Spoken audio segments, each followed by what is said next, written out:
அனிதா ராதாகிருஷ்ணன் வந்து என்கிட்ட கேட்டாங்க, இப்படி பேசுனாங்க என்கிட்ட, நீ வந்து டிவிகேக்கு வந்திருக்கன்னு பேசுனாங்க, ராஜினாமா மட்டும் வர சொன்னாங்கன்ற குற்றச்சாட்டு வைக்கிறாருல்ல, அவர்கிட்ட யாரும் பேசாமல் அப்படி ஒரு குற்றச்சாட்டு வைக்க முடியாதுல்ல. இல்லை பேசலை, அவர் பொய் சொல்கிறார் அப்படின்ட்டு அமைச்சர் நிர்மல்குமார் பேசியிருக்காரு, அமைச்சர் வந்து செங்கோட்டையன் பேசியிருக்காரு. இல்லை அது இவங்க யாரும் பேசியிருக்க மாட்டாங்க, செங்கோட்டையன் பேசியிருக்க மாட்டார். ஆனால் இப்போ டிவிகேக்கு வந்திருக்குன்னு கூப்பிட்டாங்கன்னு சொல்லிட்டு ஒரு ஷார்ட் டைம் ஒரு 2 மாதம் கூட ஆகலை, மே மாதம் கவர்மெண்ட் ஃபார்ம் ஆகுது, ஜூலை 4ஆம் தேதி வந்து இந்த விஷயம் வெளியே வந்துருச்சு. நீங்கள் பொய் சொல்கிறீங்களா அப்படின்னு போய் கேட்டால், இல்லை என்கிட்ட இப்படி தான் பேசினா யாராவது கையை காட்டலாம். ஏன்னா அப்படி நடக்காமல் வந்து பொய்யா ஒரு விஷயத்தை சொல்லிட்டுலாம் தப்பிச்சு ஓட முடியாதுல்ல. இப்போ போலீஸ் வந்து இந்த ஐபிடிஎஸ் திருநாவுக்கரசு அரெஸ்ட் பண்ணியிருக்காங்க அப்படின்னா ஏதாவது ஒரு நடந்திருக்கும். இது டிஎம்கே ரிவெஞ்ச் அப்படின்னு அப்படி தானே பார்க்கப்படுது. தாவேக்கா டிஎம்கே மேலே குற்றச்சாட்டு வைக்குது அப்படின்னா அதுக்கு வந்து ஒரு முகாந்திரம் இருக்குது அப்படின்னு வச்சுக்குவோம். அப்போ டிஎம்கே வைக்கிற குற்றச்சாட்டு ஒரு முகாந்திரம் இருக்கும்ல. டிவிகே இருக்க யாரையும் டிஎம்கே சேர்த்துக்கணுன்ற அவசியம் கிடையாது. டிஎம்கே வந்து ஏற்கனவே ஸ்ட்ராங்காக இருக்க கட்சி. டிவிகே மாதிரி நான் புதுசாக வளர்ந்து வரேன், எங்களுக்கு அனுபவம் வாய்ந்த தலைவர் வேணும், எங்களால் விராலிமலையில் ஜெயிக்க முடியல விஜயபாஸ்கர் வேணும், கரூரில் ஜெயிக்க முடியல இன்னொரு விஜயபாஸ்கர் வேணும், கோபிச்செட்டிப்பாளையத்தில் ஜெயிக்க முடியல இவங்க வேணும் அப்படிலாம் டிஎம்கே நினைக்க போகிறதில்ல. விஜய் ஸ்டாலினே தோத்தாரு அப்படின்னா விஜயும் தோக்கடிக்க முடியும், அதிமுகவாலே வேற ஒரு கட்சியாலே விஜயும் தோக்கடிக்க முடியும் தானே. ஒரு தலைவர் தோக்கடிக்கிறது சாதாரண விஷயம், ஈஸியான விஷயமா தான் இருக்குது. ஒரு ராஜ்யசபா எம்பியும் தூக்கி காங்கிரஸ் கொடுத்துட்டாங்க. இப்போ இவங்களை வச்சுக்கல, இவங்க ஒரு எம்பி வச்சுருந்தாங்க அப்படின்னா தேசிய அரசியலுக்கு வந்துருச்சு தாவேக்கா அப்படின்ற ஒரு பர்செப்ஷனாவது உருவாகும்ல. அப்படி உருவாகவே இல்லைல்ல. யார் அனுப்புறதுன்னு தெரில. எம்எல்ஏ கேண்டிடேட்டுக்கு ஆளை போடுறதுக்கே நம்ம பக்கத்து கட்சி ஆளை தூக்கிட்டு வந்திருக்கோம். ராஜ்யசபாக்கு அனுப்பணும்னா யார் அனுப்புறதுன்னு தெரில. உமன் சேஃப்டி இல்லை, அதனால் டிவிகே போட்டால் நல்லாயிருக்கும் அப்படிம்பாங்க. டிவிகே மினிஸ்டராலேயே ஒருத்தருக்கு உமன் சேஃப்டி இல்லை அப்படின்ற ஒரு பிம்பத்தை வந்து பாஜகவோட இந்த கம்ப்ளைண்ட்டு உருவாக்குது அப்படின்னு தான் நம்ம புரிஞ்சுக்கணும். அவன் பொருள் எடுத்து அவனே போடுறதுன்னு சொல்லுவாங்கள்ல. அந்த மாதிரி ஊழலுக்கு எதிரான அவன் அரவிந்த் கெஜ்ரிவாலை ஊழல் கேஸ் உள்ளே வச்ச மாதிரி உமன் சேஃப்டி சொல்லி ஆட்சிக்கு வந்த டிவிகே கவர்மெண்ட் மேலே இருக்க ஒரு மினிஸ்டர்கிட்ட உமன் சேஃப்டிக்கு எதிரான ஒரு கம்ப்ளைண்ட் வந்திருக்கு. அது சென்னையிலேருந்து காஞ்சிபுரத்துலேருந்து திருநெல்வேலி வரைக்கும் மாவட்டங்களில் வரிசை பிரச்சனை. ஸ்டாலின் என்ன சொன்னாலும் கேட்கல. பரம்பரை திமுக காரங்களே தலைவர் சொல்கிறத கேட்க மாட்டேங்கிறாங்க. அதிமுகலேருந்து தாவேக்கா வந்தவங்க தலைவர் சொல்கிறத எப்படி கேட்பாங்க? அவங்களாம் எந்த நடவடிக்கை எடுக்கவே முடியாது. தமிழ்நாடு அரசியல் குறித்து பல்வேறு விஷயங்களை ஊடகவியலாளர் ரகுராமன் அவர்களிடம் பேசுவோம். வணக்கம். வணக்கம். இப்போ தாவேக்கா அரசு வந்து இந்த 50 நாட்களில் அதிமுக மேலே கண்டினியூஸாக ஒரு இன்டைரக்ட் அட்டாக், ஓகேங்களா, ஹார்ஸ் ட்ரேடிங் அப்படிங்கிற ஒரு அட்டாக் போயிட்டு இருக்குது. இப்போ டைரக்டாக டிஎம்கே முன்னாள் அமைச்சர் அனிதா ராதாகிருஷ்ணனை கைது பண்ணியிருக்காங்க. இதை எப்படி கவனிக்கிறீங்க? அனிதா ராதாகிருஷ்ணன் கைது வந்து ஒரு அவசரப்பட்ட நடவடிக்கை அப்படின்றது கோர்ட்டு கொடுத்த பெயிலே தெரிஞ்சிருச்சு. அவர் மினிஸ்டராக இருந்தார் அப்படிங்கும்போது மினிஸ்டர் ஊழல் பண்ணியிருக்காரு அப்படின்னு அரெஸ்ட் பண்ண முயற்சி பண்ணியிருக்கலாம். ஒரு டாக்குமெண்ட் ரெடி பண்ணி ஒரு ப்ராப்பரான ஒரு கைதாக இல்லாமல் அவசரம் ஒரு அவதூறு வழக்குக்காக கைது பண்ணி மாட்டிக்கிட்டாங்க. என்ன ட்ரை பண்ணியிருக்காங்க அப்படின்னா, அனிதா ராதாகிருஷ்ணன் வந்து அதிமுகவில் எம்எல்ஏவாக இருந்து அதிமுக கவர்மெண்ட் நடந்துக்கிட்டு இருக்கும் போதே நினைக்கிறேன் டக்குன்னு இடைத்தேர்தலில் திமுக ஜெயிச்சு எம்எல்ஏ ஆனவர். AIADMK MLA to DMK MLA ஆன கொஞ்சம் ஷார்ட் டைம் பீரியடில் ரொம்ப முன்னாடி அதிமுக வந்தவங்க இல்லாமல் ரீசெண்டாக வந்தவங்க அவங்கள டார்கெட் பண்ணுறாங்களோ அப்படின்ற சந்தேகத்தை ஏற்படுத்துது. அதுதான் வந்து யார் நம்ம செந்தில் பாலாஜி, ஏவவேலு, இப்போ அனிதா ராதாகிருஷ்ணன் 3 பேருக்கு மேலே தான் இது வரைக்கும் டிவிகே கவர்மெண்ட்டு கேஸ் போட்டு அரெஸ்ட் பண்ண முயற்சி பண்ணுற மாதிரி தெரியுது. இல்லை, ஏவாவேலு இப்போ நீண்ட நாட்களாக திமுகவில் இருக்கவர். இப்போ நீங்கள் வந்து இப்படி ஒரு குற்றச்சாட்டு வைக்கிறீங்க அப்படின்னா, ஏவாவேலு கேஎன்ஆர் தான் ஃபஸ்ட்டு இந்த விங்குக்குள்ளே வந்தார். அவர் தான் டைரக்ட் டிஎம்கே தானே. கேஎன்ஆர் இப்போ அவங்கள மட்டும் கேஎன்ஆர்கிட்ட வந்து யாரும் கட்சி தவ சொல்லி கேட்ட மாதிரி தெரில. ஏன்னா கேஎன்ஆர் வந்து வைகோ கூப்பிட்டப்பயே போகாமல் திமுக நடந்துக்கிறேன்னு இருந்தவர் தானே கேஎன்ஆர். அதனால் அவர் வரமாட்டான்னு அவங்களுக்கு தெரிஞ்சிருக்கும். அனிதா ராதாகிருஷ்ணன் வந்து என்கிட்ட கேட்டாங்க, இப்படி பேசுனாங்க என்கிட்ட, நீ வந்து டிவிகேக்கு வந்திருக்கன்னு பேசுனாங்க, ராஜினாமா மட்டும் வர சொன்னாங்கன்ற குற்றச்சாட்டு வைக்கிறாருல்ல, அவர்கிட்ட யாரும் பேசாமல் அப்படி ஒரு குற்றச்சாட்டு வைக்க முடியாதுல்ல. இல்லை பேசலை, அவர் பொய் சொல்கிறார் அப்படின்ட்டு அமைச்சர் நிர்மல்குமார் பேசியிருக்காரு, அமைச்சர் வந்து செங்கோட்டையன் பேசியிருக்காரு. இல்லை அது இவங்க யாரும் பேசியிருக்க மாட்டாங்க, செங்கோட்டையன் பேசியிருக்க மாட்டார், நிர்மல்குமார் பேசியிருக்க மாட்டார். இப்போ செந்தில் பாலாஜியும் ஏவவேலுவும் டிவிகே எம்எல்ஏக்களை தூக்க முயற்சி பண்ணாங்கன்ற குற்றச்சாட்டு டிவிகே வைக்குது. ஆனால் இவங்க நேரடியாக பேசினதான் சொல்லலை. யாரோ ஒரு தேர்ட் பர்சன், ஒரு சாதாரண ஒரு நபர் வந்து பேசினார், அவர் இந்த வேலையை செஞ்சார் அப்படின்னு சொல்லி அவரை தான் அரெஸ்ட் பண்ணியிருக்காங்க. அந்த குரூப் தான் அரெஸ்ட் பண்ணியிருக்காங்களே தவிர திமுக மெம்பர்ஸ் யாரையும் அரெஸ்ட் பண்ணல. இந்த வேலையை செய்கிறதுக்கு வந்து அந்த கட்சிக்காரங்களும் இது வரைக்கும் போக மாட்டாங்க. அதுக்கான சான்சஸ் இருந்தது. எல்லா முதற்கட்ட பேச்சுவார்த்தை முடிஞ்சு ஃபைனல் ஆகும்போது தான் முன்னிலையில் வந்து இணைவாங்க. இப்போ வந்து செங்கோட்டையன் வந்து போய் சேர்ந்தார்ல, டிவிக்காக போய் சேர்ந்தப்ப செங்கோட்டையிட்ட முதல்ல யார் பேசியிருப்பான்னு நமக்கு தெரியாது. யாராவது ஒருத்தவங்க கேட்டிருக்கலாம், விருப்பப்படுறாங்க அப்படின்னு சொல்லியிருக்கலாம், அதுக்கு இருக்கான்னு சொல்லியிருக்கலாம். அதுக்கப்புறம் போய் விஜய் முன்னாடி இணைஞ்சிருப்பாங்க. முதல்ல போய் விஜய் பேச மாட்டார்ல, வந்துருங்க நம்ம கட்சிக்கு வந்துருங்கன்னு கேட்டிருக்க மாட்டார்ல. அதே மாதிரி ஒரு ப்ரொசீஜராக இருக்கும். அந்த ப்ரொசீஜர் எக்ஸிக்யூட் பண்ணும்போது ஆரம்பத்திலே சொல்லிட்டு அனிதா ராதாகிருஷ்ணன் என்னை வந்து கூப்பிட்டாங்க, நான் வரமாட்டேன்னு சொல்லிட்டேன், என் திமுக புலாம் பண்ணி ஒழிக்க முடியாது, போலீஸை வச்சு எங்களுக்கு அடக்குமுறைக்கு உள்ளாக்க முடியாது அப்படின்ற ஒரு வெளிப்படையாகவே சொல்லிட்டாரு. இது வரைக்கும் என்னை மிரட்டுறாங்கன்னு மட்டும் சொல்லுவாங்களே தவிர என்னை பாஜகவுக்கு வந்து கூப்பிட்டாங்கன்னு இது வரைக்கும் இந்த மிரட்டல் பெருசாக பேசினது இல்லை. நீ பாஜக வந்துட்டு அவனை ரிலீஸ் பண்ணிடுன்னு சொன்னாங்கன்னு சொல்லல. ஆனால் டிவிகேக்கு வந்து ஓப்பன் ஸ்டேட்மெண்ட் இது வரைக்கும் வந்தது இல்லை. ஆனால் இப்போ டிவிகேக்கு வந்துருக்குன்னு கூப்பிட்டாங்கன்னு சொல்லிட்டு ஒரு ஷார்ட் டைம் ஒரு 2 மாதம் கூட ஆகலை, மே மாதம் கவர்மெண்ட் ஃபார்ம் ஆகுது, ஜூலை 4ஆம் தேதி வந்து இந்த விஷயம் வெளியே வந்துருச்சு. கரெக்டாக 2வது மாதத்தில் டிவிகே கவர்மெண்ட்டு ஃபார்ம் ஆகி 2 மாதம் கூட ஆகிறதுக்கு முன்னாடியே நீங்கள் வந்துட்டீங்கன்னா அவனை விட்டுறேன் அப்படின்னு நிர்பந்திச்ச மாதிரி தெரியுது. இவர் சொன்ன இந்த குற்றச்சாட்டு எப்படி இருக்குது அப்படின்னா, விஜயபாஸ்கர்ஸ் இருக்காங்கல்ல, அவங்கள்ட்ட இதே சொல்லி கூப்பிட்டுருப்பாங்களோ, ஆமாம் கேஸுக்கு நான் வந்தாரேன்னு சொல்லிட்டு போயிட்டாங்களோ அப்படின்ற ஒரு கேள்வி எழுப்புது. இல்லை, இப்போது இவங்க தாவேக்கா வந்து ஒரு குற்றச்சாட்டு வச்சது யாருன்னா ஐபிடிஎஸ் நிறுவனத்தின் தலைவர் Thirunavukkarasu. Is a third party. But Anitha Radhakrishnan police department மேலே குற்றச்சாட்டு வச்சிருக்காரு. ஏன்னா அந்த அப்போ போலீஸ் மினிஸ்டர் யாரு? விஜய் சிஎம். அப்புறம் டைரக்ட் அட்டாக் இல்லை, அது இல்லை போலீஸே பேசுனாங்களா இல்லை போலீஸ் விசாரணைக்கு கூட்டு போன இடத்துல வேற யார் பேசியிருப்பாங்க? வேற யார் இருக்க முடியும்? ஒரு பப்ளிக் ப்ராசிக்யூட்டர் வந்திருக்கலாம், இல்லை வேற யாராவது ஒரு கவர்மெண்ட் வேற ஒரு ஏஜென்ட்ல இருந்து ஒரு ஆள் இருந்திருக்கலாம். போலீஸ் மட்டும் தான் அங்கே இருந்தாங்க, என்கிட்ட பேசுனது போலீஸ் தான் அப்படின்னு அவர் சொன்னாரான்னு தெரியல. இவர் விசாரணைக்கு போலீஸ் கூப்பிட்டு போயிருக்காங்க. அவர் விசாரணைக்கு கைதியாக அந்த டைமிங்கில் இருக்கார். ஒரு 4 to 5 years இருக்கார். இப்போ அந்த டைமிங்கில் ஒரு டீல் பேசப்படுது, அவரோட குற்றச்சாட்டு உண்மை அப்படின்னா அதோட முழு பொறுப்பும் யார் எடுத்துக்கணும் அப்படின்னா விஜய் தான் எடுத்துக்கணும். அதுதான் சொல்கிறேன். இவர் டைரெக்டாக வந்து சிஎம் மேலே அப்படி ஒரு அக்யூசேஷன் வைக்கிறது அதிர்ச்சியாக இருக்குது. இல்லை அப்படி நடக்காமல் அப்படி சொல்ல மாட்டார் அவர். நீங்கள் பொய் சொல்கிறீங்களா அப்படின்னு போய் கேட்டால் இல்லை என்கிட்ட இவர் தான் பேசினா யாராவது கையை காட்டலாம். ஏன்னா அப்படி நடக்காமல் வந்து பொய்யா ஒரு விஷயத்தை சொல்லிட்டுலாம் தப்பிச்சு ஓட முடியாது. இல்லை இப்போ போலீஸ் வந்து இந்த ஐபிடிஎஸ் திருநாவுக்கரசு அரெஸ்ட் பண்ணியிருக்காங்க அப்படின்னா ஏதாவது ஒரு நடந்திருக்கும். இப்போ வாட்ஸ்அப் சேட்டோ இல்லை அப்படி பேசுகிறாங்க. ஏன்னா இந்த நிறைய பேர்கிட்ட அந்த அப்ரோச் வரும், இது இந்த மாதிரி நீங்கள் ஒன்று பண்ணுறீங்களா அப்படின்னு சொல்லிட்டு நிறையா இடைத்தரகர்கள் வேலை பார்த்துட்டு இருப்பாங்க. இப்போ வீடு வாங்குறதுக்கு வந்து வீடு இருக்குது பார்க்கலான்னு கேட்குற மாதிரி, அவங்க வேகன்சி இருக்குது பார்க்குறீங்களா, இங்கே ஒரு வேகன்சி இருக்குது பார்க்குறீங்களா அப்படின்னு சொல்லிட்டு இந்த இடைத்தரகர்களோட வேலை வந்து தொடர்ச்சியாக இருந்திருக்கும். அந்த மாதிரி ஏதாவது நடந்திருக்கலாம். அதனால தான் திருநாவுக்கரசு அரெஸ்ட் பண்ணப்பட்டிருக்கலாம். அந்த மாதிரி யாராவது இடைத்தரகர்கள் பேசியிருக்கலாம். போலீஸ் தான் பேசினாங்களா அப்படின்னு தெரியல. இல்லை போலீஸ் டிபார்ட்மெண்ட்டில் கூட ஒரு கையை காட்டலாம், இந்த கான்ஸ்டபிள் தான் என்கிட்ட பேசுறாரு, இந்த இன்ஸ்பெக்டர் தான் என்கிட்ட பேசினார், இவர் தான் என்கிட்ட கேட்டாருன்னு கூட சொல்லலாம். அப்படி ஒரு கையை காட்டினாருன்னா அதுக்கப்புறம் அது விஜய் தான் பேசுகிறோம். இப்போ வந்து தாவேக்கா வந்து 35 கோடி வரைக்கும் பேரம் பேசுகிறாங்கன்ட்டு திமுக மேலே ஒரு குற்றச்சாட்டு வச்சதுக்காக இதை டிஎம்கே ரிவெஞ்ச் அப்படிதானே பார்க்கப்படுது. தாவேக்கா டிஎம்கே மேலே குற்றச்சாட்டு வைக்குது அப்படின்னா அதுக்கு வந்து ஒரு முகாந்திரம் இருக்குது அப்படின்னு வச்சுக்குவோம். அப்போ டிஎம்கே வைக்கிற குற்றச்சாட்டு ஒரு முகாந்திரம் இருக்கும்ல. எல்லாரும் கடைசி அரசியல்வாதிங்க தானே.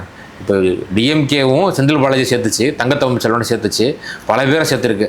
கடந்த 5 வருஷத்தில் பார்த்தோம்னா அதிமுகலேருந்து வந்த ஒரு பெரிய ஒரு ஃபேஸ் வந்து செந்தில் பாலாஜி, தங்கத்தமிழ் செல்வன் அதுக்கு அடுத்த லெவலில் இருந்தவர். அப்போ அப்படி இருக்கும்போது நீங்கள் சொல்கிறது இப்போ அதிமுகலேருந்து டிஎம்கேக்குள்ளே வந்தாங்கன்றீங்க.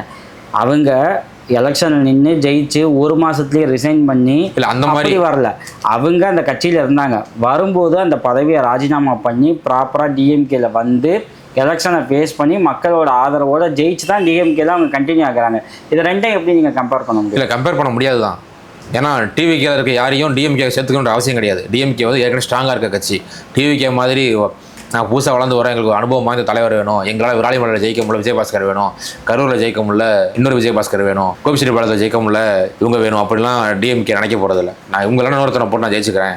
டிஎம்கே வந்து ஒன்று ஃபஸ்ட்டாக இருக்கும் இல்லை செகண்டாக இருக்கும். அதனால் டிஎம்கேக்கு வந்து டிவிகேலேருந்து ஒருத்தவங்க வந்து தான் டிஎம்கேல ஒரு கேண்டிடேட் ஜெயிக்கணுன்ற அவசியம் கிடையாது. பெரம்பலூர் விஜய் வரதுக்கு முன்னாடி டிஎம்கே எம்எல்ஏ இருந்திருப்பாங்க, டிவிகேக்கு அடுத்த லெவலில் டிஎம்கே கேண்டிடேட் வந்திருப்பாங்கல்ல. விஜய் ஸ்டாலினே தோத்தாரு அப்படின்னா விஜயும் தோக்கடிக்க முடியும், அதிமுகவாலே வேற ஒரு கட்சியாலே விஜயும் தோக்கடிக்க முடியும் தானே. ஒரு தலைவர் தோக்கிறது சாதாரண விஷயம், ஈஸியான விஷயமா தான் இருக்கு. நடக்காத ஒன்றுலாம் கிடையாதுல்ல. ஜெயலலிதா தோத்துருக்காங்க, ஸ்டாலின் தோத்துருக்காருக்கும் போது விஜயம் தோப்பாரு, அது பிரச்சனை இல்லை. ஆனா டிவிகேல இருந்து ஒருத்தவங்களை தூக்கிட்டு வந்து டிஎம்கே வளர்க்க வேண்டிய தேவை டிஎம்கே கிடையாது. அதனால அப்படி ஒரு விஷயத்த வந்து பார்க்கணும் அப்படின்னா அது அப்படி கிடையாதுன்னு நான் நினைக்கிறேன். அப்போ இவர் தாவேக்கா எம்எல்ஏ இளையராஜா வச்ச குற்றச்சாட்டு உண்மைன்னு நம்ப முடியாத அளவுக்கு இருக்குது உங்கள் ஆமாம் ஸ்டேட். ஆமாம். ஏன் அப்படி தாவேக்கா இவ்வளோ டைரெக்டாக குற்றச்சாட்டு வைக்கும்போது அதை நம்பக்கூடாத அளவுக்கு என்ன இருக்குது? இல்லை, டிஎம்கேக்கு என்ன தேவை இருக்குன்னு ஒன்று இருக்குல்ல. டிஎம்கே வந்து அக்செப்ட் பண்ணிக்கிச்சு, நாங்கள் எதிர்க்கட்சியாக இருக்கோம் அப்படின்னு அக்செப்ட் பண்ணிக்கிச்சு, எதிர்க்கட்சி தலைவரை போட்டாங்க. அதான் டிஎம்கே தான் வந்து ஆப்ரேஷன் எஸ்ன்னு ஒன்று பிளான் பண்ணியிருக்கதா ஒரு முன்னணி பத்திரிக்கையோட வாரப்பத்திரிக்கையோட ஆர்டிக்கலில் வந்திருக்கு இல்லைங்களா, சபாநாயகருக்கு எதிரான தீர்மானம். இல்லை, அது ட்ரை பண்ணியிருக்கலாம். ஏன்னா மெஜாரிட்டி இல்லாத கவர்மெண்ட் இருக்கும்போது எதிர்க்கட்சிகள் வந்து இந்த சபாநாயகர் தான் தீர்மானம் கொண்டு வர தான் செய்யும். ஏன்னா மெஜாரிட்டி இல்லை. இன்னொன்று மசோதாக்கெல்லாம் கொண்டு வரும்போது மெஜாரிட்டி இல்லாமல் தமிழ்நாடு விரோதமான மசோதா கொண்டு வந்து நிறைவேற்ற முயற்சி பண்ணாங்க, என்ன பண்ணுறதுன்னு இன்னொரு எதிர்க்கட்சி யோசிக்கும். அதுவும் திமுக மாதிரி எப்பயுமே ப்ரொடெஸ்ட் மோட்ல இருக்க ஒரு கட்சி வந்து இந்த மாதிரி கண்டிப்பாக தான் பண்ணிகிட்டே தான் இருக்கும். அதை டிவிக்கே ஃபேஸ் பண்ணி தான் ஆகணும். அது ஆப்ரேஷன் எஸ் சபாநாயகர் நோ கான்ஃபிடன்ஸ் மோஷன் கொண்டு வர முயற்சி பண்ணாங்க. இதுக்காக ஆதரவு கேட்டாங்க. ஏன்னா இப்போ ஆதரவு வந்து ஏடிஎம்கே எம்எல்ஏ ராஜினாமா பண்ணியிருக்கும் போது அவ்வளோ மெஜாரிட்டி தேவையில்லை. இப்போ ஏற்கனவே 6 பேர் போயிட்டாங்க. அப்படிங்கும்போது 7 எம்எல்ஏக்கள் இல்லை, 234 7 பேர் இல்லைன்னா 116 தான் தேவை. ஒரு விஷயம் வருது அப்படின்னா டிஎம்கேவோட தோழமை கட்சிகளாக இருக்கக்கூடிய கம்யூனிஸ்டுகளை சப்போர்ட் பண்ணிட்டு போகிறாங்க. ஒரு ப்ராப்பரான ஒரு மசோதா கொண்டு வராங்க, ஒரு தீர்மானம் கொண்டு வராங்க அப்படின்னா கம்யூனிஸ்டுகள் ஆதரவு டிஎம்கேவோட தீர்மானத்துக்கு வந்துட்டு போகுது. இப்போ கம்யூனிஸ்ட் கட்சிகள் விசிகா இஎம்எல் காங்கிரஸோட சப்போர்ட் இருக்க போக தான் இருந்தும் கூட தானே இவங்க வந்து ஏடிஎம்கேலேருந்து ஆட்களை கொண்டு வந்துட்டு இருக்காங்க. இப்போ உங்களுக்கு வந்து மெஜாரிட்டி நம்பர்ஸ் ரெடியூஸ் ஆகிட்டே இருக்குது. ஆமாம், ஓகேங்களா. இந்த கேமை டிவிக்கு பிளான் பண்ணுது அப்படின்னா இந்த கூட்டணி கட்சிகள் தோழமை கட்சிகளை வந்து அவங்க நம்பலன்னு தானே நம்ம இல்லை. அதனால தான் அவங்க வந்து என்னைக்கு வேணாலும் திமுக சப்போர்ட் பண்ணலாம். ஏன்னா எந்த கட்சியும் வந்து மக்களுக்கு எதிரான திட்டத்தை ஆதரிக்க போகிறதில்ல. ஒரு திட்டம் ஒன்று வருது, இப்போ பரந்தூர் விமான நிலையம் வேணான்னு சொல்லிட்டாரு, வேற ஒன்று அதுக்கு ஆல்டர்னேட்டாக வேற ஒன்று விஜய் ப்ரப்போஸ் பண்ணும்போது அதை கூட்டணி கட்சிகள் எதிர்த்து மசோதா தோத்து போச்சு அப்படின்னா விஜய்க்கு ஏதாவது ஒரு அசிங்கம் தான். கூட்டணி கட்சிகளுக்கு அமைச்சர் பதவி கொடுத்தாச்சு, அவங்களுக்கு போதிய மரியாதை கொடுக்கப்பட்டு இருக்கு. அதை மீறி வந்து தாவேக்கா அரசுக்கு எதிராக செயல்படுவாங்கன்னு நம்புறீங்களா? விஜய் நம்புறாரு. விஜய்க்கு அந்த நம்பிக்கை வந்து இன்னும் வரைக்கும் வரல. யாரையும் நம்ப முடியாது. ஏன்னா எல்லாம் போன வாரம் வரைக்கும் உங்களோட ஃப்ரெண்ட்ஸு இன்னைக்கு நம்ம கூட ஃப்ரெண்டாக இருக்காங்கன்னா காரணம் நம்ம கவர்மெண்ட்டுக்குன்னு தான். நம்ம வீக்காக இருக்கான்னு தெரிஞ்சு அவங்க டக்குனு அங்கே போயிடுவாங்கன்னு நினைக்கலாம். இப்போ வரைக்கும் இந்தியா கூட்டணியில் விஜய் சேர்த்துக்காம தானே இருக்காங்க. தமிழ்நாட்டுக்கான கூட்டணியாக தான் விஜய் பார்க்குறாங்க தவிர இந்தியா கூட்டணியோட ஃபேஸ் வந்து விஜய். இந்தியா கூட்டணியில் வந்து விஜய் வரணும், இந்தியா கூட்டணியோட ஃபேஸாக வந்து விஜய் மாறணும், இந்தியா முழுக்க எதிர்க்கட்சிகள் ஒருங்கிணைக்கணும்னு இது வரைக்கும் விஜய் கூப்பிடவே இல்லைல்ல. கூப்பிடாதது இவங்க தப்பு இல்லை, விஜயோட தப்பு என்ன இருக்குது? இல்லை, அதான் விஜய் நம்பலன்னு சொல்கிறேன். விஜயை நம்பலை இவங்க. திமுக அளவுக்கு ஒரு ஸ்ட்ராங்கான பார்ட்டியை விஜய் நம்பலை. ஏன்னா பார்லிமெண்ட்டில் வந்து ஒரு எம்பி கூட கிடையாது, ராஜ்யசபாலையும் கிடையாது, லோக்சபாலையும் கிடையாது. டிஎம்கே கிட்ட 22 பேர் இருக்காங்க. காங்கிரஸ்காரங்கள 10 கழிச்சவங்க கூட ஒரு 30 பேர் இருக்காங்கன்னு வச்சுக்குவோம். இவங்கெல்லாம் பார்லிமெண்ட்டில் இன்றைக்கி ஒரு பவரான ஒரு பார்ட்டி தான், டிஎம்கே பவரான பார்ட்டி தான். அந்த மாதிரி பவர் இல்லாத ஒரு கட்சி எப்படி காங்கிரஸ் தூக்கி நம்பிட்டு இருக்கோம்? பார்லிமெண்ட்டில் போயிட்டு ஒரு ராஜ்யசபா எம்பியும் தூக்கி காங்கிரஸ் கொடுத்துட்டாங்க. இப்போ இவங்கள வச்சுக்கல, இவங்க ஒரு எம்பி வச்சுருந்தாங்க அப்படின்னா தேசிய அரசியலுக்கு வந்துருச்சு தாவேக்கா அப்படின்ற ஒரு பர்செப்ஷனாவது உருவாகும்ல. அப்படி உருவாகவே இல்லைல்ல. இல்லை, அந்த ஸ்டாண்ட் வந்து காங்கிரஸோட முடிவா தாவேக்காவோட முடிவு தானே? ஒரு பொண்ணான வாய்ப்பு இருக்கும்போது அதை தாவேக்கா ஏன் பயன்படுத்திக்கல? தாவேக்காவுக்கு என்ன பிரச்சனை அப்படின்னா நம்ம நேராக அங்கே போனால் ஏதாவது பேசணும், என்ன பேசுறதுன்னு தெரில, யார் அனுப்புறதுன்னு தெரில. எம்எல்ஏ கேண்டிடேட்டுக்கு ஆளை போடுறதுக்கே நம்ம பக்கத்து கட்சி ஆளை தூக்கிட்டு வந்துருக்கோம். ராஜ்யசபாக்கு அனுப்பணும்னா யார் அனுப்புறதுன்னு தெரில. இந்த கன்ஃபியூஷன் வேண்டாம், ஏற்கனவே அங்கே இருக்க ஒரு ஆள் அவங்களுக்கே அமைச்சிருவோம் அப்படின்னு சொல்லி அனுப்பிட்டாங்க. ஏன்னா தாவேக்கா கூட்டணி கட்சிகள் அதிக எம்எல்ஏ வச்சுக்கிறது காங்கிரஸ், மற்றவங்களாம் காங்கிரஸோட கம்மியாக தான் வச்சுருக்காங்க, அதிக எம்எல்ஏ இருக்க கொடுத்துட்டு போயிடுவோம் அப்படின்னு சொல்லிட்டு கொடுத்துட்டாங்க. அதுதான் வந்து தாவேக்கா எடுத்த ஒரு முடிவு. தாவேக்கா வந்து எங்கள் எம்எல்ஏட்ட திமுக பேரம் பேசிச்சு, 35 கோடி வரைக்கும் பேரம் பேசிச்சுன்னு ஒரு குற்றச்சாட்டு வைக்கிறாங்க. வச்ச அடுத்த 2 நாளில் திமுக அனிதா ராதாகிருஷ்ணன் மூலியமாக இன்னொரு புகார் வைக்கிறாங்க. தாவேக்கா எங்கள்கிட்ட பேரம் பேசுது, 50 கோடி வரைக்கும் பேசுதுன்ட்டு. இப்போது தாவேக்கா மேலே திமுக வந்து அட்டாக்கிங் பாலிடிக்ஸை ஆரம்பிச்சிருக்கு. ஆமாம். பேரலாக இங்கே இருக்க பிஜேபி வந்து தாவேக்கா கூட்டணியில் இருக்க காங்கிரஸ் மினிஸ்டர் விஸ்வநாதன் நினைக்கிறேன், அவர் மேலே வந்து ஒரு புகார் கொடுத்துருக்காங்க. ஆமாம். இதை எப்படி பார்க்குறீங்க இந்த 2 விஷயத்தையும்? டிஎம்கே பண்ணது அட்டாக்கிங் பாலிடிக்ஸ் அப்படின்னு வச்சுக்கலாம்.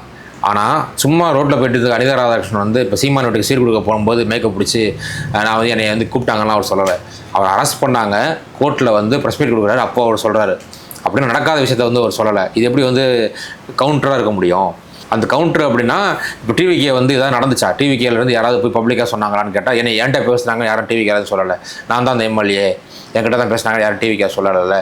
ஆனால் டிஎம்கேல சொல்கிறாங்க நான் தான் அந்த எம்எல்ஏ, என்கிட்ட தான் பேசினாங்க அப்படின்னு டிஎம்கேல சொல்கிறாங்கல்ல. அப்படி இருக்கும்போது டிஎம்கே பண்ணுறது எப்படி நம்ம ஒரு அட்டாக்கிங் பாலிடிக்ஸ் அப்படின்னு எடுத்துக்க முடியும்?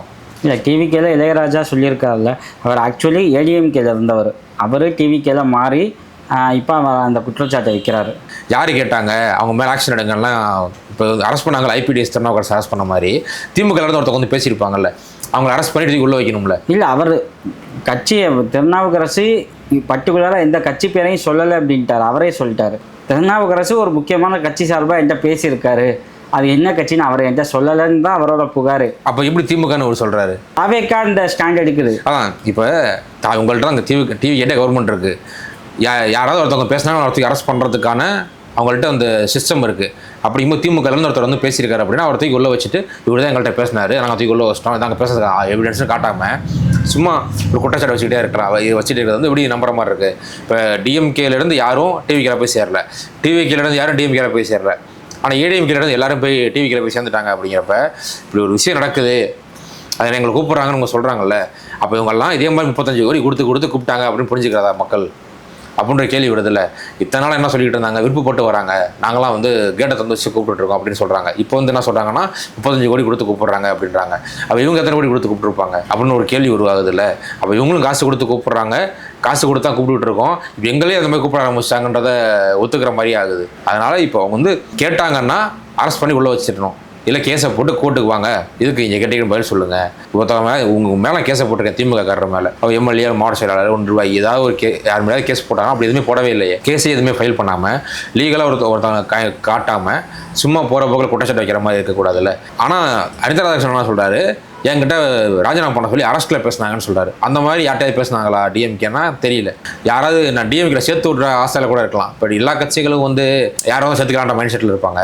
அந்த மாதிரி மைண்ட் செட்டில் இருக்கும்போது யாராவது ஒரு இடைத்தரகர்கள் இருப்பாங்க, நீங்கள் வந்து திமுக சேர்ந்துக்காங்க, நான் உங்களுக்கு ஏதாவது ஒன்று வாங்கி தரேன் அப்படின்னு சொல்லி பேசியிருப்பாங்க. அந்த வேலையை செய்கிறவங்களா இருக்கலாம், அவங்க திமுக சம்மந்தப்பட்டிருக்கலாம், சம்மந்தப்படாமல் இருக்கலாம், இல்லை சேர்த்து விட்டுட்டு திமுக கமிஷன் வாங்கிக்கலாம் அப்படின்றத என்கிட்ட ஒரு அசட் இருக்குது, நான் உங்கள்கிட்ட கொடுக்குறேன், எனக்கு கொடுக்க வேண்டியதை கொடுங்க அப்படின்னு சொல்லிட்டு கேட்கறதுக்கான ஆளாக கூட அவங்க இருந்திருக்கலாம். அதனால் நம்ம வந்து இவங்க தான் அப்படின்னு காயின் பண்ணுறதுக்கு முன்னாடி யாரையுமே நம்ம அவங்க வைக்கிற குற்றச்சாட்டை ஏற்றுக்கிட்டு நமக்கு குற்றச்சாட்டு நம்ம வச்சிட முடியாது.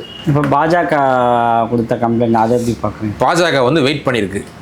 இந்த பிரச்சனை வந்து கொஞ்ச நாள் ஆனாலும் நம்ம என்ன பண்ணலான்னு ப்ராப்பராக வேலை செஞ்சு இந்த ஒருத்தவங்க மேலே கம்ப்ளைண்ட் பண்ணியிருக்கு. ஆளுநருக்கு அந்த அதிகாரம் இருக்குது, அவர் வந்து ரெக்கமெண்ட் பண்ணுறாரு, ஆக்ஷன் எடுங்கன்னு சொல்கிறாரு. இல்லை அந்த கேஸ் வந்து இங்கே நடவடிக்கை எடுக்கல, சிபிஐக்கு மாறுது.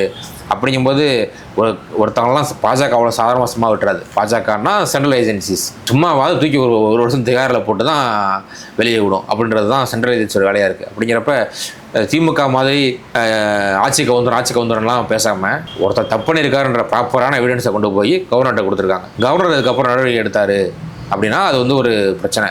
இப்போ டிவிஜியோட பெரிய ப்ளஸ்ஸாக இருந்தது என்னென்னா, நாங்கள் வந்து பெண்கள் பாதுகாவலர்கள், பெண்களுக்கு நாங்கள் பாதுகாப்பு கொடுப்போம், திமுக ஆட்சியில் நாங்கள் பாதுகாப்பு, பெண்களுக்கு பாதுகாப்பே இல்லை, தாவே காட்சியில் வந்து பெண்களுக்கு பாதுகாப்பு இருக்கும் அப்படின்ற ஒரு இமேஜோட தான் அவங்க வந்து எலெக்ஷனே ஃபேஸ் பண்ணாங்க. அதனால தான் பெண்களோட ஓட்டெல்லாம் வந்து இப்போ பப்ளிக் பைட்டில் எலெக்ஷன் ஒப்பீனியன் போல் எடுக்கும்போது எதுக்காக நீங்கள் விஜய் ஆதரிக்கீங்க கேட்டோம்னா உமனுக்கு சேஃப்டி இல்லைல்ல அப்படின்ற கருத்தை எல்லாருமே சொல்லுவாங்க, பெரும்பாலும் சொல்லுவாங்க. அது ஒரு மிடில் ஏஜில் இருக்கவங்க, ஒரு 20 to 35 அந்த ஏஜில் இருக்கவங்கலாம் உமன் சேஃப்டி இல்லை, அதனால் டிவிகே போட்டால் நல்லாயிருக்கும் அப்படிம்பாங்க. டிவிகே மினிஸ்டராலேயே ஒருத்தருக்கு உமன் சேஃப்டி இல்லை அப்படின்ற ஒரு பிம்பத்தை வந்து பாஜகவோட இந்த கம்ப்ளைண்ட்டு உருவாக்குது அப்படின்னு தான் நம்ம புரிஞ்சுக்கணும். அதே மாதிரி பேரலாம் இன்னொன்று என்ன பண்ணிட்டாங்க அப்படின்னா, ஊழல் பண்ணியிருக்காங்க, 120 கோடி ஊழல் பண்ணியிருக்காங்க அப்படின்னு சொல்லிட்டு அதுவும் பாஜகவோட நேரடியாக சொல்ல முடியாது, ரைட் விங் ஆட்கள் எல்லாம் வந்து விஜய் வைக்கிற குற்றச்சாட்டு ஊழல் சக்தி. பாஜக நேரடியாக வைக்கிற குற்றச்சாட்டு வந்து பெண்களுக்கு பாதுகாப்பு டிவிகே மினிஸ்டராலேயே இல்லை அப்படின்ற குற்றச்சாட்டு இருக்குது. இது ரெண்டும் டிவிக்கோட பெரிய பிரச்சனையாக மாறுது. எதை சொல்லி ஆட்சிக்கு வந்தாங்களோ அது ரெண்டும் விஜய்க்கு எதிராக மாறுது. இதுதான் இது வரைக்கும் இப்போ பாஜக எடுத்திருக்கிற ரைட் விங் ஆட்கள் எடுத்துருக்கக்கூடிய ஒரு நகர்வு. அவன் பொருள் எடுத்து அவனே போடுறதுன்னு சொல்லுவாங்கல்ல, அந்த மாதிரி ஊழலுக்கு எதிரான அரவிந்த் கெஜ்ரிவாலை ஊழல் கேஸ் எடுத்து உள்ள வச்ச மாதிரி உமன் சேஃப்டி சொல்லி ஆட்சிக்கு வந்த டிவிகே கவர்மெண்ட் மேலே இருக்க ஒரு மினிஸ்டர்கிட்ட உமன் சேஃப்டிக்கு எதிரான ஒரு கம்ப்ளைண்ட் வந்திருக்கு. அதே மாதிரி ஊழலுக்கு எதிரான ஒரு கம்ப்ளைண்ட்டும் வந்திருக்கு. ரெண்டும் இதை சொல்லி இதுக்கப்புறம் வெளியே பிரச்சனை பண்ண முடியாது. கேட்டால் உங்களாலே இப்படி தான் இருக்கான், நீ அவனுக்கு தான் பதவி கொடுத்துருக்க அப்படின்ற ஒரு விமர்சனம் டக்குன்னு அடுத்தது வந்துடும். நீ ரொம்ப ஒழுங்கா, அவனை சொன்னில்ல, நீ இப்படி தானே இருக்க அப்படின்ற நேரடியாக மக்களோட கேள்வி வந்து இவங்களை நோக்கி திரும்பிடும். இது எதுவுமே விஜய்க்கு தெரியாதுங்களா? தெரியாமல் தான் சேர்க்குறாரா, இல்லை மக்களோட ஒப்பீனியனை பற்றி எனக்கு கவலை இல்லை அப்படிங்கிற மைண்ட் செட்டில் சிஎம் விஜய் இருக்காரு? விஜய்க்கு வந்து ஒரே கவலை என்னன்னா எலெக்ஷனில் ஜெயிக்கணுன்றது மட்டுமா தான் இருக்குது. இப்போ இடைத்தேர்தல் நடந்து 10 தொகுதி வேணும் ஆட்சியை தக்க வச்சுக்கிறது அப்படிங்கும்போது அந்த 10 எம்எல்ஏக்கள் சாதாரண எம்எல்ஏக்களாக இருந்தால் ஈஸியாக ஜெயிச்சிடலாம் அப்படின்னு நம்ப முடியாதுல்ல. இப்போ புதுக்கோட்டையிலே டிஸ்ட்ரிக்ட்லேயே வேற ஒரு தொகுதியில் வந்து அதிமுக எம்எல்ஏ டிவிக்கு ஜாயின் பண்ணுறாங்க அப்படின்னா விஜயபாஸ்கர் அந்த தொகுதியில் போய் எக்ஸ்ட்ரா வேலை பார்த்து அதிமுக ஜெயிக்க வச்சிருவார். அந்த மாதிரி இல்லாமல் நமக்கு எதிரி அங்கே இருக்கக்கூடாது, விஜயபாஸ்கர் தூக்கிட்டு வந்துடுவோம் அப்படின்னு தூக்கிட்டு வந்துட்டாங்க. அவங்களுக்கு ஒரே பயம் வந்து மக்களை பற்றிலாம் இல்லை, நமக்கு 118 பேர் வேணும், அதுக்கு யாரெல்லாம் நம்மளை தோக்கடிக்க வாய்ப்பு இருக்கோ அவங்க எல்லாத்தையும் அவங்க கூட்டு வந்துடுன்ற வேலையை மட்டும் தான் யோசிக்கிறாங்க. மக்கள் இப்படி யோசிப்பாங்க. அப்போல்லாம் விஜய் நோக்கி நினைக்கிற மாதிரியே தெரில. விஜய் இன்னொன்று என்னென்னா, நம்ம எல்லாரும் எதிர்கட்சிகள் வைக்கிற விமர்சனம்லாம் விஜயை நோக்கியே இல்லை, டிவிக்கே நோக்கி தான் இருக்குது. விஜய் யோசிப்பாரெல்லாம் யோசிக்கிறேன். ஏன்னா விஜய் பப்ளிக் மீடியா அட்ரஸ் பண்ணுறது இல்லை அப்படின்றதுனால விஜய் யாரும் நோன்றதில்லை. ஆதவர்ஜனா சொல்லிட்டாரு, சிடிஆர் நிர்மல்குமார் சொல்லிட்டாரு, செங்கோட்டையன் சொல்லிட்டாரு, ராஜ்மோகன் சொல்லிட்டாருன்னு சொல்லிட்டு மினிஸ்டர்ஸை நோக்கி தான் இருக்கே தவிர விஜயை நோக்கி எந்த கேள்வியுமே இல்லை. ஏன்னா இவங்க தான் வந்து மீடியாவை பார்க்குறாங்க, மக்கள்கிட்ட பேசுகிறாங்க, மக்களோட இருக்காங்கங்கிறதுனால எல்லா அடியும் இவங்க வாங்கிக்கிறாங்க. விஜய்க்கு வந்து எந்த கல்லடியும் படாமல் தடுத்து நிறுத்திடுறாங்க. அதனால் விஜய் தன்னோட க்ளீன் இமேஜை காப்பாற்றிக்கிட்டே இருக்காரு. அது மட்டும் போதும்னு நினைக்கிறேன். எலெக்ஷன் வெற்றிக்கு வந்து அது மட்டும் போதும். இவங்களெல்லாம் பிரச்சனை வந்தால் இவங்கள பலி கொடுத்துக்குவோம். ஒரு குற்றச்சாட்டு விடுதா, அந்த மினிஸ்டர் நிற்கிடுவோம், அந்த மினிஸ்டரை மாற்றிடுவோம், நான் வந்து நடவடிக்கை எடுத்துட்டேன் அப்படின்னு சொல்லிக்குவோம் நினைக்கிறார தவிர மற்றபடி அவர் வந்து மக்கள் நினைப்பாங்க, இவங்களை வச்சிருக்க மாதிரி நினைப்பாங்க அப்படின்னு யோசிக்க மாட்டுறாரு. இப்போ ஏடிஎம்கே பீரியடில் ஒரு சின்னதாக ஒரு குற்றச்சாட்டு வந்தாலும் வந்து நீக்கிடுவாங்க. ஓகேங்களா? இப்போ செங்கோட்டையனே கடைசி காலங்களில் ஏடிஎம்கேல கிட்டத்தட்ட அவர் வந்து தனிமைப்படுத்தப்பட்டிருந்தார். ஆமாம். ஆஃப்டர் ஜெயலலிதா டெத்துக்கு அப்புறம் தான் திரும்ப அவர் வெளில வந்தார். இப்போ டிவிகேக்கு வந்து மினிஸ்டர் ஆகிட்டார். இப்போது எனக்கு நீங்கள் விஜய் வந்து ஸ்டார்டிங்கில் சொன்னது தாவேக்கால ஒரே பவர் சென்டர் நான் மட்டும்தான் அப்படின்னா, ஆனால் இங்கெல்லாம் பார்க்கும்போது ஆதவர்ஜனா ஒரு பவர் சென்டர், ராஜ்மோகன் ஒரு பவர் சென்டர், நிர்மல்குமார் ஒரு பவர் சென்டர், செங்கோட்டையன் ஒரு பவர் சென்டர் மாதிரி இருக்கார் அப்படிங்கிற ஒரு பிம்பம் உருவாகுது. இது இல்லாமல் ஆளுநர் வந்து அவர் பங்குக்கு குற்றச்சாட்டை என்கிட்ட கொடுங்க, ஆளுநர் மாளிகையில் வந்து நீங்கள் கம்ப்ளைண்ட் பண்ணுங்க அப்படிங்கிறதான் ஒரு நிழல் கவர்மெண்ட்டை வந்து ஆளுநர் ரன் பண்ண பார்க்குறாரா? அப்படி தான் புரிஞ்சுக்கணும். ஆளுநர் வந்து சும்மா ஒரு ஸ்டேட்மெண்ட் சொல்ல மாட்டார். உள்துறை அமைச்சகத்தோட அதிகாரிகள் தான் ஆளுநர் கூட இருப்பாங்க. அந்த உள்துறை அமைச்சக அதிகாரிகளோட ஒரு ஒப்புதலின் பேரில், அது வழிகாட்டுதலின் பேரில் தான் ஆளுநரோட முடிவு இருக்கும்.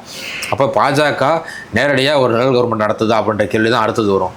இப்போ ஆளுநர் வந்து அப்படி விசாரிக்க ஆரம்பித்தார் அப்படின்னா டிஎம்கே வந்து நேரடியாக அட்டாக் ஆரம்பிச்சிடும். பாஜக கவர்மெண்ட்டை செயல்படுத்துகிற விஜய் அப்படின்ற அட்டாக் வந்து ஆரம்பிச்சிடும். ஏன்னா டிஎம்கேவோட பெரிய ப்ளஸ்ஸாக இருக்கக்கூடிய அந்த டெல்லி எதிர்ப்பு அரசியல், டெல்லி எந்த கட்சி இருந்தால் அந்த கட்சி எதிர்த்து அரசியல் பண்ணோம். இப்போ காங்கிரஸும் சேர்ந்துக்குச்சு அப்படின்றதுனால திமுக வந்து காங்கிரஸ் பாஜக ரெண்டு சேர்த்து மொத்தமாக எதிர்த்து அரசியல் பண்ண ஆரம்பிச்சிடும். இதை வந்து ஹேண்டில் பண்ணுறது கஷ்டப்படும் டிவிக்கு. அது காரணம் டிவிகேவில் இருக்கக்கூடிய அந்த வீக்கெண்ட் பிரச்சனை தான். அவங்கள்ட்ட மெஜாரிட்டி கிடையாது. ஏதாவது ஒன்று யாராவது சொன்னாங்க, நம்ம பதிலுக்கு அதை ரியாக்ட் பண்ணணும், ஆட்சி போயிருமோன்னு பயப்படுவாங்க. பாஜக எதிர்த்தோம்னா நம்ம ஆட்சி போயிருமோன்னு பயப்படுவாங்க. பாஜக வந்து 4 எம்எல்ஏ மேலே கேஸை போட்டு டக்குன்னு தீர்ப்பு வாங்கி உள்ளே வச்சு அப்படின்னா எம்எல்ஏக்கள் பதவி போயிடும், உடனடியாக பதவி போயிருன்றதுனால 106 100 மாறிடுச்சு அப்படின்னா இன்னும் மோசம் அப்படின்னு பயப்படுவாங்க. அதனால் அந்த பயத்தில் இருக்கிறதுனால நமக்கு எந்த கெட்ட பேர் வந்துடக்கூடாது. ஏன்னா ஓட்டு கேட்டு போகிறது விஜய் ஓட்டு கேட்டு போகும்போது மக்கள் விஜய் கெட்டவர், விஜய் வந்து கரை படிந்தவர் நினச்சிடக்கூடாதுன்னு மட்டும்தான் விஜய் நினைக்கிறார். மற்றபடி இந்த பிரச்சனை, பவர் சென்டர் பிரச்சனை, இதை பற்றி விஜய் கவலை இல்லை. ஏன்னா பவர் சென்டரில் மக்களுக்கு எந்த பிரச்சனையும் இல்லை. பவர் சென்டரை பயன்படுத்திக்க போகிறது அதிகாரிகளும் பிஸ்னஸ் மேன்ஸும் மற்ற அரசியல்வாதிகளும் பவர் சென்டர்ஸை பயன்படுத்தி போகிறாங்க. பப்ளிக் எந்த பவர் சென்டருமே எதுவும் உதவி போகிறது முதல்ல போய் மீட் பண்ண போகிறது விஏஓ தான் போய் பப்ளிக் பார்ப்பாங்க. இப்போ ஆன்லைன் ஆகிட்டதுனால அதுவும் ஏதாவது ஒரு பட்டா கேஸு அந்த மாதிரி தான் விஏஓ ஓட்ட போகிறாங்க. பவர் சென்டரை பற்றி மக்களுக்கு எந்த பிரச்சனையும் கிடையாதுல்ல. மக்கள் நம்மளை தப்பாக நினச்சிடக்கூடாதுன்னு தான் விஜய் நினைக்கிறாரு. மக்கள் விஜய் தப்பாக நினைக்கணும்னு பாஜக நினைக்குது. அதுக்காக தான் அந்த ஊழல் கேஸையும் இந்த ஒரு உமன் சேஃப்டி கேஸையும் வந்து பாஜக கையில் எடுத்து நகர்த்த ஆரம்பிச்சிருக்கு. கடந்த அதிமுக ஆட்சி காலத்தில் அப்போ இருந்த ஆளுநர் புரோஹித் அவர் வந்து ஆய்வு மேற்கொள்கிறேன் அப்படின்னு போனார். அன்றைக்கி ஏடிஎம்கேலேருந்து எந்த எதிர்ப்பும் வரல, 0. அன்றைக்கி எதிர்கட்சியாக இருந்த திமுக தான் அதை கடுமையாக விமர்சித்தாங்க. அப்புறம் திமுக ஆட்சியில் ஆளுநர் அப்படியான எந்த விஷயத்தையும் செய்யலை. இப்போது தாவேக ஆட்சியில் அகைன் வந்து ஆளுநர் வந்து அந்த ஸ்டாண்ட் எடுக்கிறாரு. இன்றைக்கும் எதிர்கட்சியாக இருக்க திமுக தான் அதை கடுமையாக விமர்சிக்குது. ஆளுங்கட்சியில் இருக்க நிர்மல்குமார் அமைச்சர் அவர் மட்டும்தான் வந்து ஒரு ஸ்டேட்மெண்ட் கொடுத்தாரு, அப்படி அலோவ் பண்ண முடியாதுன்ட்டு. அதிகாரப்பூர்வமாக சிஎம்கிட்ட இருந்து ஒரு கண்டனம் வந்திருக்கணும், வரல. சிஎம் எதுவுமே கண்டிக்க மாட்டார்ல. இல்லை, அது இப்படியான ஒரு சிஎம் வந்து இவருக்கு உண்மையிலேயே விஷயம் தெரியுதா, இல்லை வந்து பத்திரிகையாளர் சவுக்கு வந்து இவரை ஸ்டாலினை சொன்னார், அவருக்கு எதுவும் தெரியலை, அதிகாரிகள் அவரை ஏமாற்றிட்டு இருக்காங்கன்னு. அப்படி இப்போ இருக்க ஆட்சியாளர்களும் அமைச்சர்களும் வந்து விஜயை வந்து காட்டிட்டு இவங்க தங்களோட ஆட்சியை பண்ணிட்டு இருக்கதா ஒரு பிம்பம் உருவாகுது. இல்லை, அது வந்து எந்த கவர்மெண்ட்டும் முதல் டைம் ஃபார்ம் ஆச்சு அப்படின்னா அவங்களுக்கு அந்த ஆட்சி அதிகாரிகள் ஆட்சியாக தான் இருக்கும். ஏன்னா இல்லை, இது அதிகாரிகள் ஆட்சின்னு மட்டும் நான் சொல்ல, அமைச்சர்கள் ஆதவ் அர்ஜுனா, நிர்மல்குமார் இந்த குரூப்போட ஆட்சி தான் நடக்குது.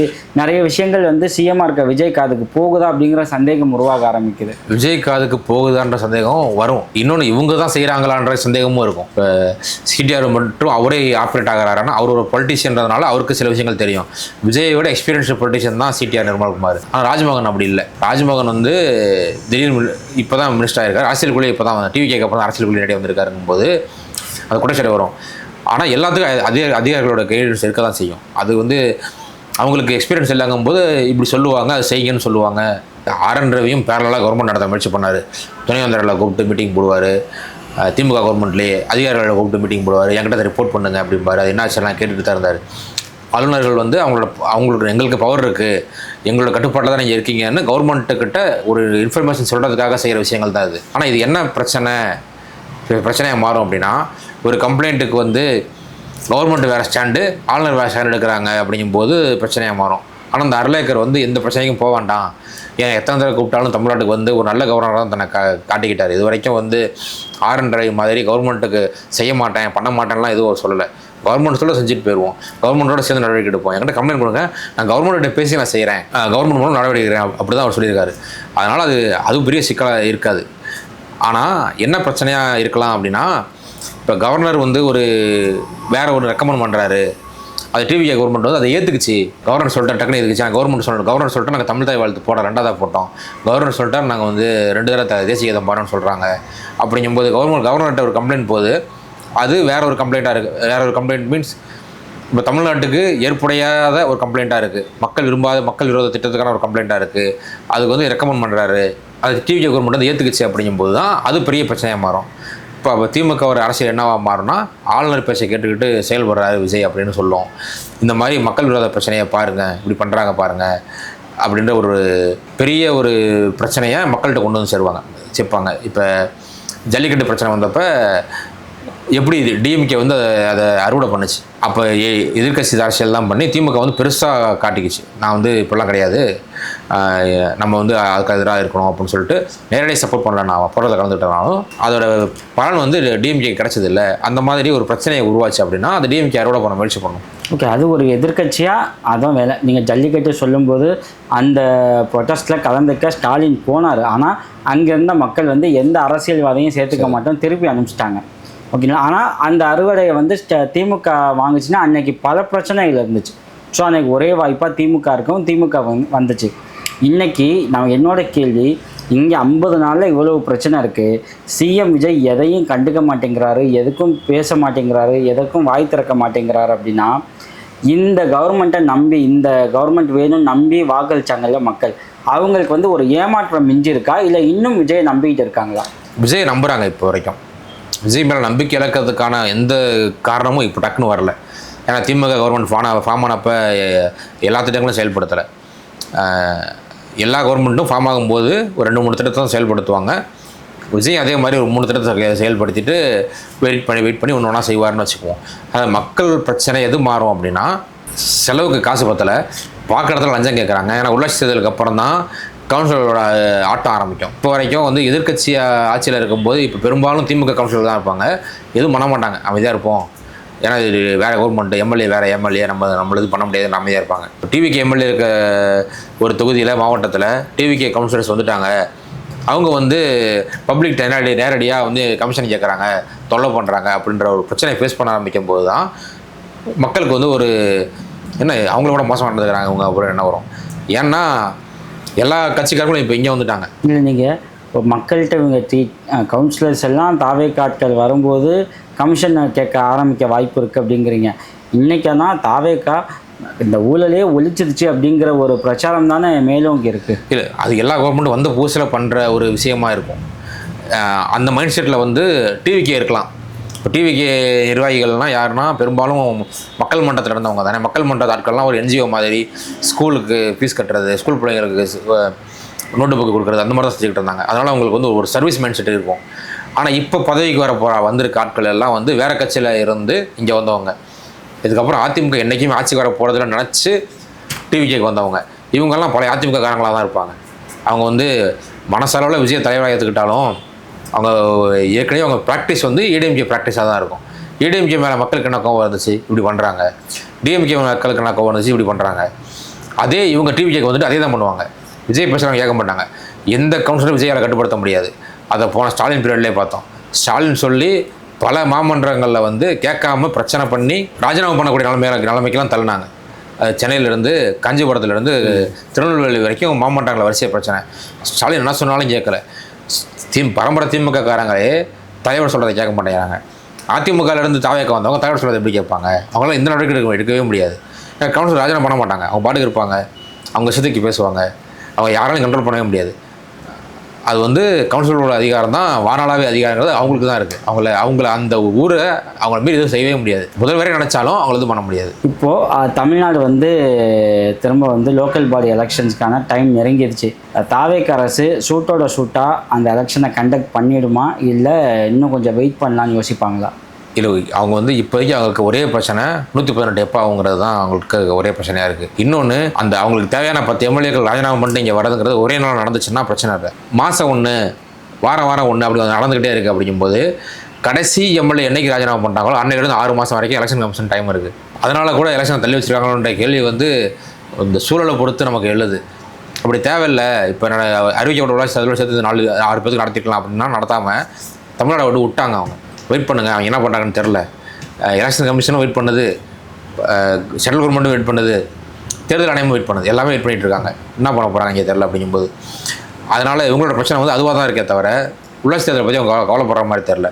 உள்ளாட்சி தேர்தலில் வந்து டிவிகே கவர்மெண்ட்டுக்கு எந்த கெட்ட பேரும் வரத்துக்கு முன்னாடி நின்று ஜெயிச்சா மட்டும்தான் உள்ளாட்சி தேர்தலில் ஜெயிக்க முடியும். ஏதாவது கெட்ட பேர் உருவாயிடுச்சு, இப்படி பண்ணுறாங்க அப்படி பண்ணுறாங்க, மக்கள் வந்து மக்கள் பணத்தை கொள்ளடிக்கிறாங்க, சொந்த கட்சிக்காரங்கள்ட்ட கொள்ளடிக்கிறாங்கன்ற பிரச்சனை இப்போ உருவாக்கிட்டாங்கல்ல. இது வந்து வேறு ஏதாவது ஒரு வருஷனாக மாறுது. அப்படிங்கும்போது எதுக்கு நம்ம ரிஸ்க் எடுத்துக்கிட்டு பழைய ஆளுக்கே ஓட்ட போட்டோன்னு சொல்லிட்டு பழைய ஆளுக்கே ஓட்டு போட்டுருவாங்க. அதனால் எலெக்ஷன் இப்போதைக்கு உள்ளாட்சி இப்போதைக்கு நடத்துறதுக்கான அறிகுறி இல்லை. ஏன்னா அவங்க பிரச்சனை அதுதான், ஒரு இடைத்தேர்தல் மெஜாரிட்டி வரது மட்டும் பிரச்சனை இருக்குது. அந்த மெஜாரிட்டி தள்ளி போக விஜய் ஆட்சிக்கு அது ஒரு பிரச்சனை தான். அது இப்போதைக்கு அது வந்து வெற்றிக்கான வாய்ப்பை கொஞ்சம் கொஞ்சமாக குறைச்சிக்கிட்டே இருக்க மாதிரி தான் தெரியுது. மிக்க நன்றி. நன்றி.